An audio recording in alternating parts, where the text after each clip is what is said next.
친애하는 시청자 여러분, 역사의 거대한 흐름 속에서 한 국가의 운명이 결정되던 비극적인 순간들을 우리는 때때로 마주하곤 합니다. 오늘 저희가 함께 들여다볼 이야기는 바로 대한제국의 마지막 황제, 순종의 삶입니다. 과연 그는 자신의 운명을 스스로 선택할 수 있었던 황제였을까요? 아니면 거대한 경랑에 휩쓸려 그저 쓰러져가는 제국의 마지막 상징으로 존재해야만 했던 비운의 인물이었을까요? 이제 시간의 수레바퀴를 1907년 대한제국의 마지막 숨결이 가빠지던 그 시절로 돌려볼까요? 이해 여름, 대한제국은 이미 일본 제국주의의 거대한 그림자 아래 놓여 있었습니다. 마치 거대한 배가 서서히 침몰하고 있는 듯한 위태로운 상황이었죠. 국제 정세의 냉혹함 속에서 나라는 바람 앞의 등불처럼 위태로웠습니다. 그리고 그 비극적인 자리에는 쓰러져가는 제국의 마지막 희망이자 동시에 감당할 수 없는 비극적인 운명을 짊어져야 할 아들, 순종 황제께서 서 계셨습니다. 황태자였던 순종께서는 아버지의 옥새를 강제로 넘겨받으며 말 그대로 허울뿐인 황제의 자리에 오르게 됩니다. 그날의 황궁은 더 이상 대한제국의 온전한 것이 아니었습니다. 마치 거대한 폭풍우 속에서 홀로 돛대 위에 위태롭게 서 있는 돛단배와 같았다고 할까요? 그의 즉위는 대한제국이 얼마나 깊은 절망의 수렁에 빠져 있었는지를 여실히 보여주는 가슴 아프고 애처로운 장면이었습니다. 모든 것이 정해진 각본처럼 흘러가는 듯했죠. 새로운 황제의 탄생은 희망이 아닌 오히려 절망의 그림자를 더욱 짙게 드리웠습니다.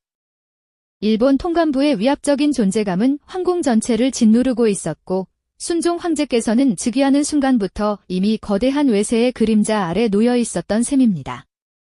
그의 눈빛에는 과연 어떤 감정들이 스쳐 지나갔을까요?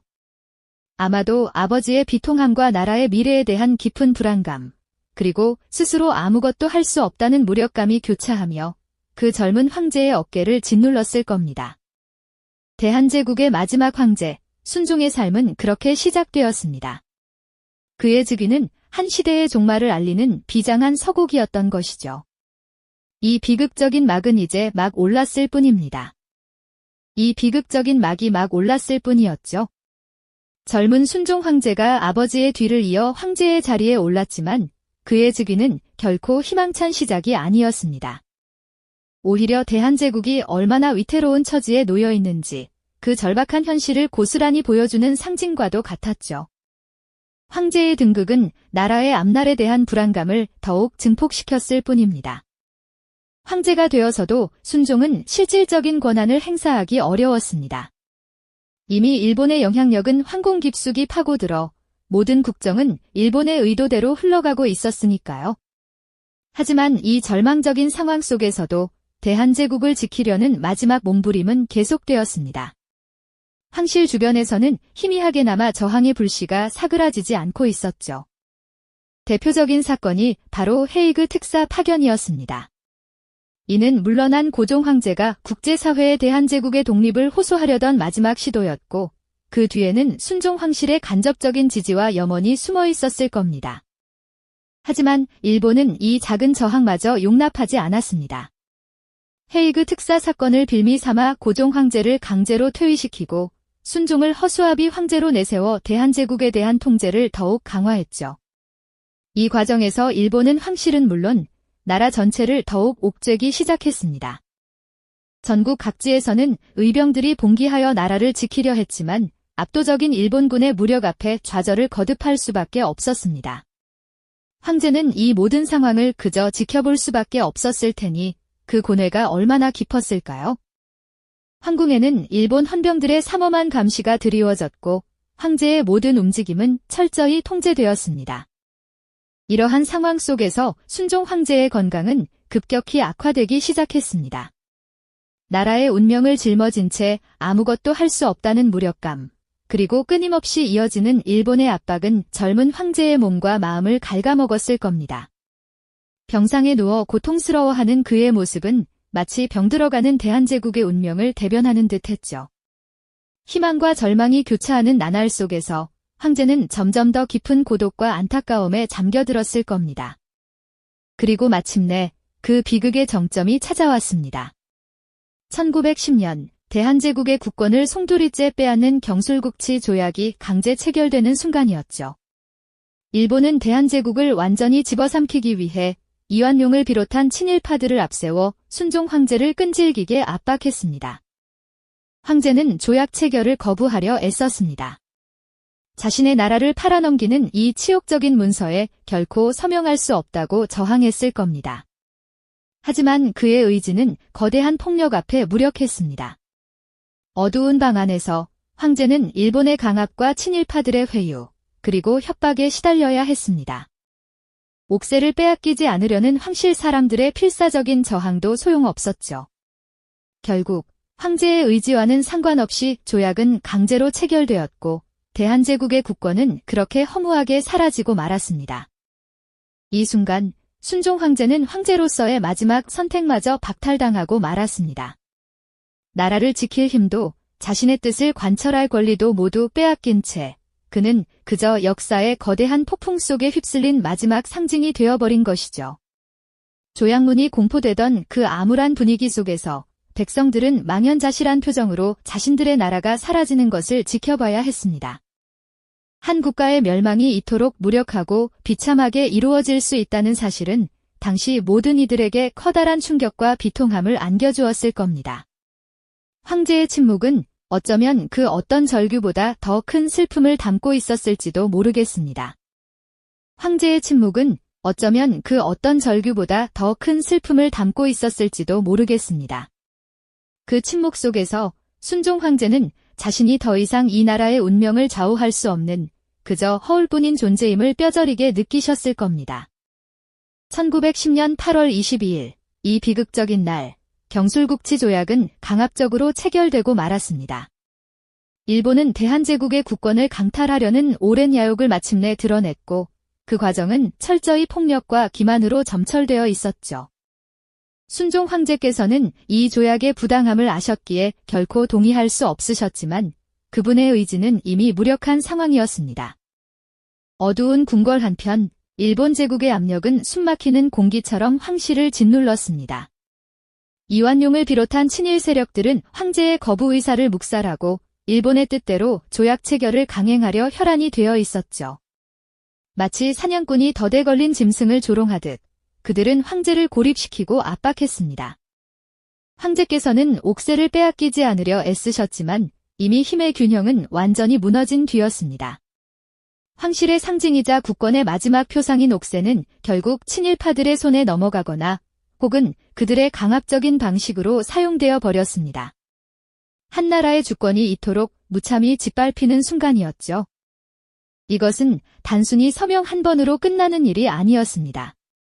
황제께서 직접 조약문에 서명하셨는지 여부는 아직도 논란의 여지가 있지만 중요한 것은 그분의 진정한 의사와는 전혀 상관없이 국권이 상실되었다는 냉혹한 사실입니다. 백성들 앞에 공포된 조약문은 황제의 뜻이 아닌 일본의 강압적인 의지에 의해 만들어진 것이었으니까요. 황제로서 마지막까지 나라를 지키려 했던 순종의 고뇌는 그 어떤 저항도 할 수 없는 상황에서 더욱 깊어질 수밖에 없었을 겁니다. 그의 병약한 몸과 마음은 이미 기울어진 국운과 함께 서서히 무너져 내리고 있었죠. 사랑하는 백성과 조국이 통째로 일본의 식민지로 전락하는 모습을 지켜봐야 했던 황제의 심정은 어떠했을까요? 아마도 그 어떤 말로도 형언할 수 없는 절망과 비통함이셨을 겁니다. 자신의 손으로 직접 나라를 팔아넘긴 것도 아닌데 그 모든 비극의 상징이 되어야 했던 황제의 운명은 참으로 가혹했죠. 그분은 그저 역사의 거대한 파도에 휩쓸려 떠밀려가는 작은 배와 같았습니다. 자신이 나아가고 싶은 방향이 있었음에도 그럴 힘조차 없었던 것이죠. 경술국치는 대한제국의 종말을 알리는 비극적인 선언이었을 뿐만 아니라 한 인간으로서의 순종 황제에게는 모든 희망과 권리가 박탈당하는 절망의 극치였습니다. 그는 더 이상 황제가 아니었고 한 개인으로서의 삶마저도 일본의 철저한 감시와 통제 아래 놓이게 되었습니다. 궁궐은 더 이상 안식처가 아니었고 그 안에서 황제는 자유를 잃은 채 고립되어야 했습니다. 나라를 지키지 못했다는 자책감과 백성에 대한 미안함이 그의 병을 더욱 깊게 만들었을지도 모릅니다. 이 비극적인 사건은 우리에게 뼈아픈 교훈을 남겼습니다. 한 국가의 멸망이 단순히 한 지도자의 나약함 때문이 아니라 국제 정세의 냉혹함, 내부의 분열, 그리고 압도적인 외세의 폭력 앞에서 얼마나 무력해질 수 있는지를 생생하게 보여주었으니까요. 순종 황제의 무력했던 삶을 통해 우리는 국가의 주권과 국민의 자유를 지키는 것이 얼마나 중요한 일인지, 그리고 이를 위해 끊임없이 노력하고 선택해야 한다는 사실을 깨닫게 됩니다. 그의 침묵은 단순한 슬픔을 넘어 우리에게 던지는 강렬한 메시지인 것이죠. 순종 황제의 침묵이 우리에게 전하는 메시지는 비단 한 개인의 슬픔을 넘어 오늘을 살아가는 우리에게도 깊은 질문을 던지고 있습니다. 대한제국의 마지막 황제로 존재해야 했던 그의 일생은 결코 단순한 비극의 기록에 머무르지 않습니다. 이는 바로 선택의 자유를 빼앗긴 국가가 얼마나 처참한 운명을 맞이할 수 있는지를 여실히 보여주는 거울과도 같죠. 국가의 주권을 굳건히 지키고 그 안에서 살아가는 국민의 자유로운 삶을 보존하는 일은 결코 저절로 주어지는 것이 아닙니다. 끊임없는 경각심과 노력, 그리고 중요한 고비마다 현명한 선택을 해나가야만 비로소 가능한 일이라는 뼈아픈 교훈을 우리는 순종 황제의 무력했던 삶을 통해 깨닫게 됩니다. 그가 겪었던 고통과 무력감의 시간들은 지금 이 순간 우리가 내리는 크고 작은 선택들이 얼마나 막중한 무게와 책임감을 지니고 있는지 다시 한번 깊이 되새기게 만들죠. 우리 각자의 선택뿐만 아니라 공동체로서 함께 만들어가는 현명한 선택들이 모여 역사의 흐름을 바꿀 수 있다는 사실을 말입니다. 그분은 더 이상 황제의 자리에 있지 못했지만 그의 쓸쓸한 죽음 이후에도 독립을 향한 민족의 뜨거운 염원은 결코 사그라지지 않았습니다. 마치 거대한 먹구름과 폭풍우 속에서도 꺼지지 않고 타오르려 애쓰는 작은 불씨처럼 말이죠. 대한제국은 비록 역사 속으로 쓸쓸히 사라졌지만 그 비극의 한가운데서 피어난 독립이라는 희망의 불꽃은 오히려 더욱 강렬하게 타올랐습니다. 절망적인 현실의 그림자 속에서도 우리 민족은 결코 희망을 놓지 않았고 빼앗긴 나라의 주권을 되찾기 위한 간절한 노력을 단 한순간도 멈추지 않았습니다. 순종 황제의 시대는 비록 절망과 비통함으로 막을 내렸지만 바로 그 절망의 끝자락에서 새로운 시대의 서막이 조용히 열리고 있었던 것입니다.